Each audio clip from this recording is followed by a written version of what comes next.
Welcome to Chillin' 101. We hope this video helps. You start by confirming prerequisites: a GA4 property with its measurement ID, WordPress admin rights, and a safe backup. First, log into Google Analytics and copy the G measurement ID. You need that exact string. Then, in WordPress, decide whether to use a child theme or a small site-specific plugin. This avoids theme updates wiping your code. Once done, keep caching disabled so your changes appear instantly, and make sure you have FTP or hosting access in case you must revert. You will now add GA4 directly, which is the only reliable method described here.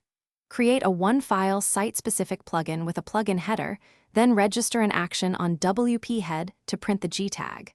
JS snippet, replacing the placeholder with your measurement ID.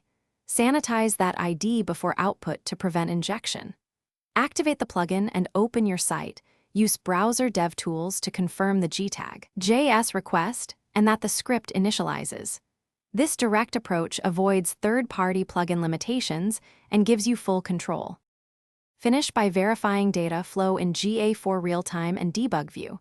You can enable debug mode in your snippet to see events immediately.